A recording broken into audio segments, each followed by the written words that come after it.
예, 여러분 안녕하세요. 자, 오늘은 한국 근대 작가론 제 4장 박태원론에 대해서 한번 같이 공부를 해보도록 하겠습니다. 이 박태원 작가는 이제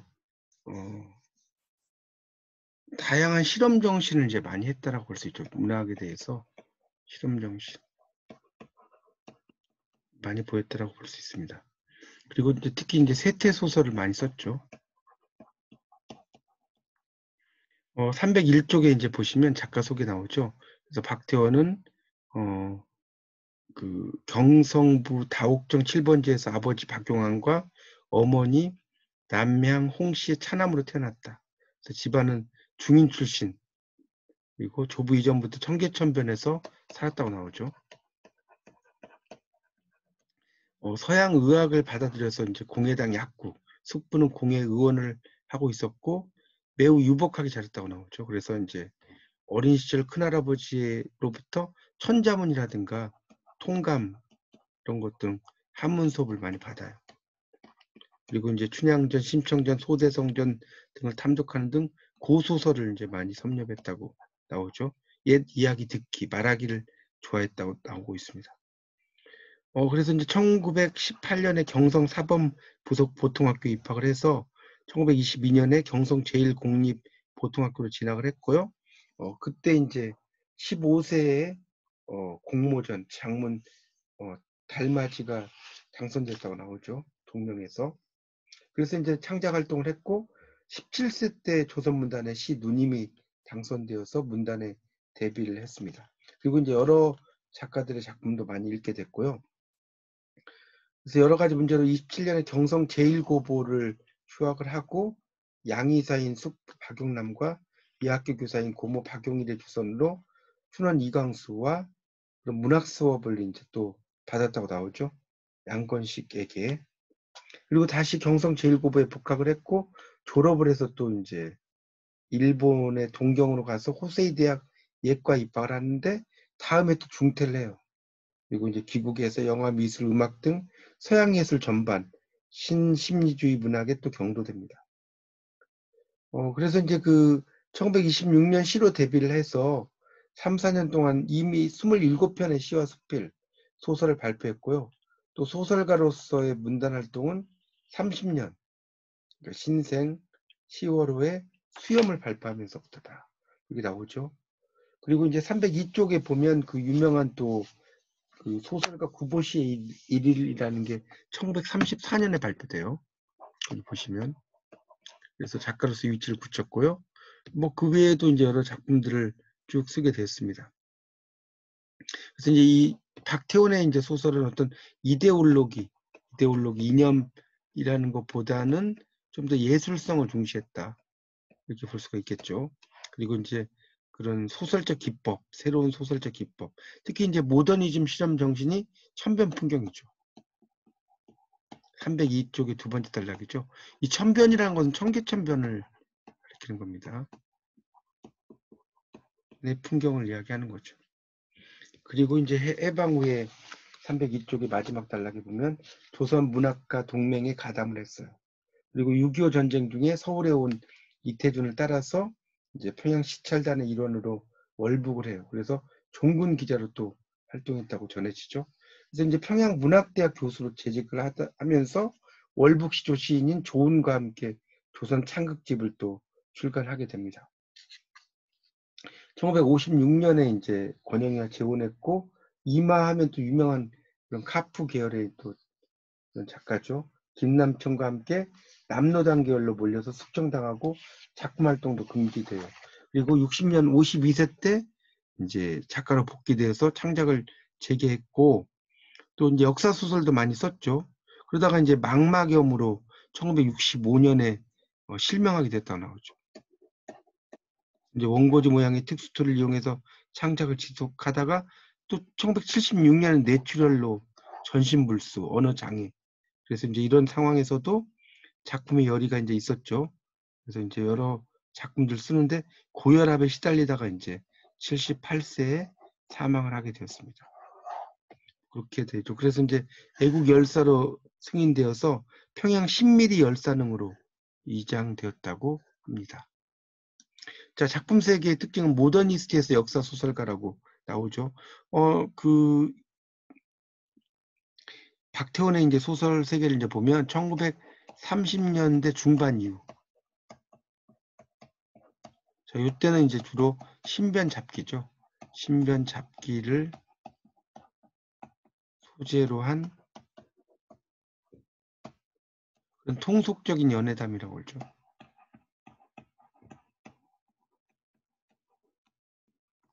이런 걸 이제 많이 쓰게 되고요. 다시 1940년대로 가면 친일적인 작품을 많이 써요. 친일적인 작품. 그리고 또 중국 소설을 번역해요. 그리고 이제 1945년 해방 이후에는 이제 민족 영웅이죠. 민족 영웅을 내세운 개성적인 역사 소설 써요.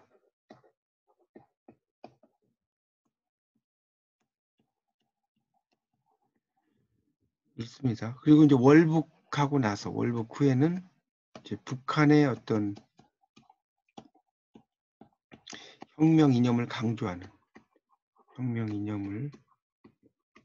강조하는 그런 역사 소설을 또 쓰게 됩니다.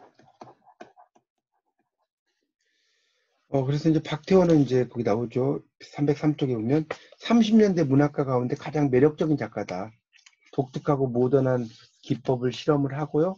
현실에 대한 특별한 시선, 또 심층 심리 묘사, 탁월한 한문 번역, 개성적인 역사 소설 이런 것들 다 쓰게 됐다고 나오고 있습니다.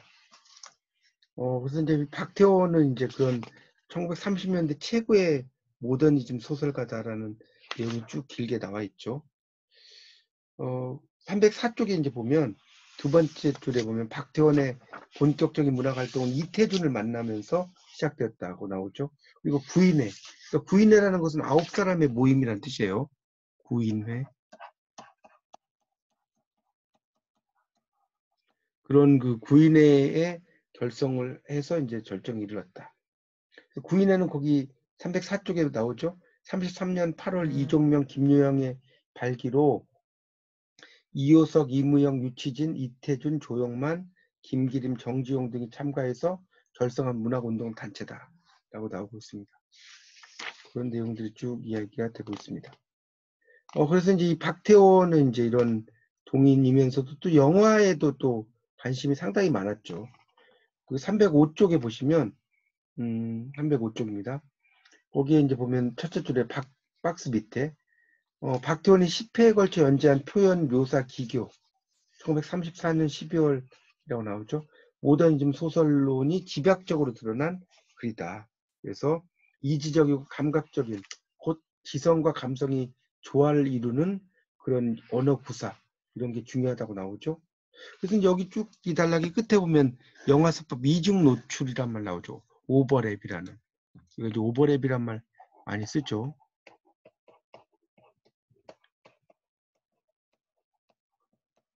이것을 이제 다루고 있다고 나오고 있습니다. 306쪽으로 이제 가보면 306쪽입니다. 거기 중간에 우리나라의 구미 영화가 수입된 후 20년대 말부터 이 문학 영역에 이제 영화가 많이 이제 문학 영역의 일부분이 됐다고 나오죠. 그래서 그 박태원의 이제 이런 작품들을 보면 어떤 이중 노출, 오버랩이라고 그랬죠. 이런 기법을 상당히 많이 사용해요. 307쪽에 보면 한편 그 인용문 밑에 소설가 구보시의 일일에서는 이중 노출을 많이 썼다고 나오죠. 또 천변 풍경은 카메라죠. 그 세상을 찍는 것처럼 이걸 이제 카메라 아이 기법이라고 그래요. 카메라 아이 기법이라고 쓰세요. 그런 것을 이제 많이 청계천변 주변을 객관적으로 묘사를 하게 됩니다. 그래서 이제 박태원은 이런 천변 풍경 외에도 이제 외에는 이제 좀 크게 주목할 만한 작품은 별로 없어요. 청계천변이 하고 소설가 구보시의 일일이 이제 되게 유명한 작품이라고 볼 수 있습니다. 그래서 이제 그런 그 여러 작품들을 썼는데 이 친일 소설 같은 걸 이제 많이 쓰죠. 일본의 충성 미화하는 거 그런 것들 많이 써요. 그래서 이제 모더니즘을 포기한 자리에 통속과 역사, 친일 소설을 놓인 거죠. 그래서 이제 모더니즘의 바탕이 된 근대성에 대한 인식이 철저하지 못했어요. 그래서 이제 다른 작품은 그렇게 뭐 좀 유명하다고 할 수 없고요. 308쪽에 보면 첫째 줄에 창작의 자유가 보장되지 않던 일제 말기에 고전 읽기에 또 몰두해서 수호지, 삼국지, 서유기를 번역을 하고요. 동양적인 전통과 역사에 탐구하면서 역사에 대해서 새로운 문학 세계를 모색했다. 그리고 이제 역사와 관련된 여러 소설들을 또 이제 영웅주의라든가 이런 것을 이제 보여줬다고 나옵니다. 작품 원문 및 해설 이제 심층 심리의 분석과 세태 관찰. 자, 309쪽으로 가보면 소설가 구보시의 일 나와요. 309쪽입니다. 그래서 이제 이것은 이제 첫째 줄에 1934년 8월 1일부터 9월 19일까지 조선 중앙일보에 연재된 중편 소설이에요. 중편. 그래서 기억과 해상의 방법을 통해서 소설가의 창작 과정을 상당히 잘 그려놨다고 나오죠. 두 번째 단락에 보면 이 작품의 실험성과 독특한 특성은 다양한 관점인데 그 다음에 밑줄 치세요. 근대 도시 문화의 새로운 인간형으로 산책자를 내세워서 여러 형의 진행을 보여주는 산책자 소설이다. 산책자 소설이라고도 볼 수 있다는 거죠. 그래서 이제 집에서 시작해서 뭐 여러 군데를 가죠. 쭉 가다가 종로 네거리를 통해서 다시 집으로 오는 이런 구조로 돼 있어요. 그 다음에 이제 둘째라고 나오죠. 두 번째 단락에 한 7째 줄 정도에 보면 현대적 일상생활의 풍속을 면밀히 조사 탐구한 행위로서 박태원이 내세운 창작 방법 고현학이 나와요. 고현학. 고는 이제 고찰한다는 거죠. 현은 현재, 학은 학문이죠. 그러니까 이 고현학이라는 것은 현재적 일상생활 탐구자라고 볼 수 있어요.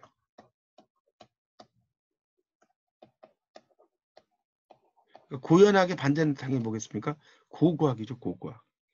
그 옛날 것을 이제 연구하는 학문이 고고학이죠. 볼 수 있겠죠. 그래서 이제 이 고현학, 모더놀로지라고 이제 이야기하죠. 모던이 현대니까 이걸 이제 고현학이라고 하죠. 그래서 이제 구보의 경성거리 산책을 쭉 이야기를 하면서 이제 어떤 의식의 흐름 기법 이런 것들을 많이 썼다는 겁니다. 이제 볼 수 있어요. 그래서 이제 이 소설가가 이 박태원의 호가 또 구보죠. 그런 소설가의 이제 호가 이제 나오는데 이 구보 씨가 이제 주인공으로 등장을 하죠.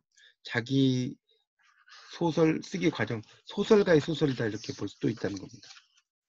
그래서 거기 이제 보면 세 번째 단락에 26세의 가난한 소설가인 주인공 구보는 소극적이고 우유부단하며 자존심과 열등감에 찌든 지식인의 유형으로 성격화되어 있다. 라고 쭉 설명이 되어 있습니다. 그래서 이제 무작정 이제 갈 곳이 없어서 이런 그 친구도 없죠. 그래서 이제 전차에 몸을 실었다가 과거에 소개받은 적 있는 여자를 발견하죠. 310페이지의 네 번째 단락입니다. 그래서 시선을 피하기만 하다가 놓쳐버린 후에야 다가가지 못한 걸 후회하고 그녀를 통해서도 행복을 찾을 수 없을지도 모른다는 불안을 이제 또 느끼기도 하고요. 또 그 다음 단락에 보면 거리를 걸으면서 고독과 행복에 대해서 생각하기도 하고 또 고독 그 다음에 도쿄 유학까지 갔다 왔죠. 그러면서도 경제적 무능력으로 그 여자를 마음껏 찾아 나서지 못하고요. 중학교 때 열등생은 어여쁜 여자를 데리고 또 거리를 할부하고 있어요. 이런 사실을 받아들이기가 어려운 거죠. 그런 이야기가 나옵니다. 그러다가 이제 그 311쪽에 보면 이제 그 허위의식이라든가 이런 것을 깨닫게 된다고 나오죠. 그래서 이제 거기 보면 인용문 나오죠. 어서 옵쇼. 설렁탕 두 그릇만 주. 구보가 노트를 내어놓고 자기의 신뢰에 가까운 신방에 대한 변해를 하였을 때 여자는 순간 얼굴이 붉어졌다. 모르는 남자에게 정중한 인사를 받은 까닭만이 아닐 게다. 어디 갔었니? 나왔죠. 그러니까 기록 신자. 구보는 문득 그런 것을 생각해내고 여자 모르게 빙그레 웃었다. 맞은편에 앉아 벗은 숟가락 든 손을 멈추고 가만히 구보를 바라보았다. 그의 눈은 무슨 생각을 하고 있느냐 물었는지도 모른다. 구보는 생각에 비밀을 감추기 위하여 의미 없이 웃어 보였다. 좀 올라오세요. 여자는 그렇게 말하였다.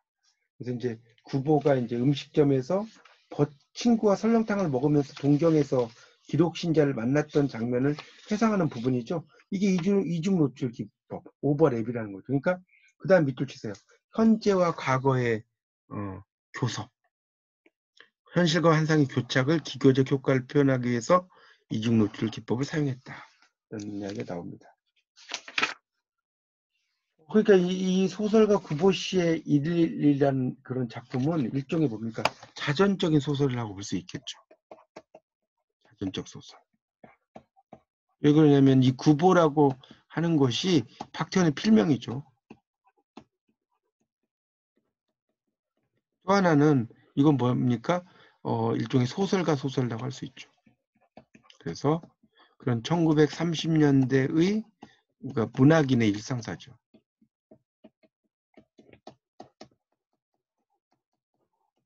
를 직접적으로 형성했다.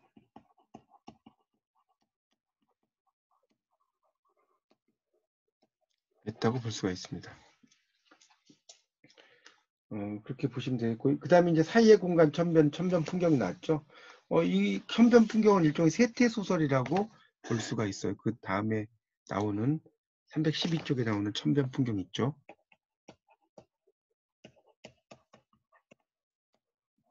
이것은 세태소설이다.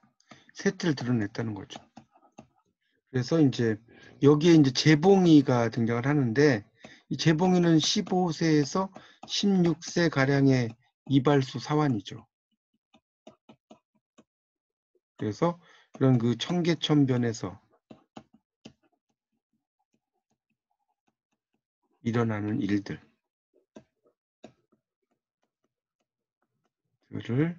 창밖으로 관찰함. 여기 이제 여기에서 일어난 일들이 있겠죠. 그런 그 일들을 이제 창밖으로 관찰합니다. 이렇게 이제 볼 수가 있겠습니다. 그래서 이제 이런 천변 풍경은 당대 우리 문학의 세 단계를 이렇게 표시한 작품으로 극찬받았던 작품이라고 나오고 있죠. 그래서 이제 이 천변 풍경 세태 소설이고 또 이제 이것은 모자이크 방식으로 짜인 사파다. 그리고 50개의 절로 나뉜 개별 사파다. 그래서 볼 수 있습니다. 자, 312쪽인데 그래서 이제 여기 보면 이 재봉이가 나오는데 15세에서 16세 가량의 그런 이발소 사환이죠. 청계천변에서 일어나는 일들을 창밖으로 관찰하는 그런 내용이 나오고 있습니다. 그래서 이제 그 속에서 일어나는 여러 가지 일들을 이렇게 써놓은 거라고 보시면 됩니다. 거기 312쪽의 마지막 단락부터 그 313쪽까지가 쭉 그런 이야기들이에요. 그런 어떤 일상들을 이제 그려놨다는 건데, 그게 이제 314쪽에다가 좀 필기를 좀 하시면, 결국 이제 청계천이라고 하는 곳에서 있는 이야기는 전근대와 근대, 그 다음에 빈자와 부자, 농촌과 도시. 자, 이런 것을 잘 그리고 있죠. 청계천을 사이에 두고. 그래서 이 청계천이라고 하는 것이 이제 일종의 뭡니까? 사이의 공간이다. 볼 수 있겠고요. 자, 그 주변에 종로가 있죠. 종로는 이제 조선인의 상업지대라고 볼 수 있고요. 이걸 이제 우리가 본정통이라고 그래요. 본정통. 한자로 쓰면 본정 통할 통자죠. 그리고 이제 그렇게 이제 볼 수가 있겠죠. 이 본정통 조선인의 종로는 이제 조선인의 상업지대. 그다음에 이 본정통은 이제 일종의 명동이죠. 이 명동은 이제 일본인을 중심으로 한 그런 상업지대다라고 볼 수 있겠죠. 그래서 이제 그 314쪽에 나오죠. 일제강점기 청계천은 분할과 차별의 상징이었다. 청계천은 종로와 더불어 조선인을 중심으로 한 상업지대였다. 나왔죠. 일본인을 중심으로 한 상업지대인 본정통, 지금의 명동, 충무로와 경계가 되는 공간이다라고 나옵니다. 그래서 이 청계천은 그런 그 지배자와 피배자가 서로 사이에 두고 대립하는 공간이기도 했지만 부자와 빈자, 전근대와 근대, 도시와 농촌이 만나는 공간이다. 이 점이지대라는 것은 수학으로 말하면 교집합이에요. 교집합. 라는 거죠. 여기에 빈자가 있고 여기에 부자가 있으면 여기에 교집합 형성되겠죠. 이것이 이제 바로 점이지대입니다. 볼 수 있죠. 그리고 이제 세태소설이라는 것을 이야기했습니다. 청계천에 대한 이야기는. 그래서 이제 여기에 보면 이제 당시에 천변 빨래터가 있죠. 청계천변 빨래터의 그림이 보이고 있습니다. 그래서 이제 그곳에서 이제 빨래를 하면서 여러 가지 풍문에 대한 이야기들도 나오겠죠. 뭐 그런 이야기가 쭉 나오고 있습니다. 그래서 315쪽의 마지막 단락을 보시면 빨래터에서 안악들이 전하는 풍문이 여성 인물의 시각과 범위에서 포착된 이야기들이라면 이발소의 손님들이 나눈 술집 이야기, 신상에 관한 정보 등은 남성 인물들의 시각에서 포착된 거다. 특히 남다른 호기심을 가진 이발소 사환인 재봉의 눈으로 천변 사람들의 일거수일투족이 상세하게 관찰된다. 여기 나오죠. 그래서 이발소에서 손님의 머리를 감겨주는 일과 심부름을 하는 재봉은 시간만 나면 창문으로 천변의 풍경을 바라봐. 이런 얘기 나옵니다. 하여튼 이 작품은 카메라 아이 기법이다. 거기 그 316쪽의 밑에서 두 번째 단락의 둘째 줄에 밑줄 치세요. 그 정도만 알아두시고 넘어가겠습니다. 자, 318쪽의 문학사적 연구의와 연구의 쟁점은 거기 두 번째 단락의 첫째 줄, 둘째 줄 밑줄 치세요. 최고의 모더니스트로 활동했으나 거기 있죠. 현실 재현의 리얼리즘 소설을 지향한 작가다. 나왔죠. 그러니까 뭡니까 박태원에 대해서 보면 상당히 이율배반적이다 라는 걸 알 수 있죠. 그런 지향을 하죠. 그리고 또 하나는 뭡니까? 월북, 북한으로 갔어요. 월북 이후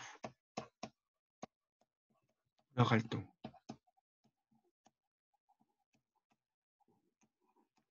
대한연구.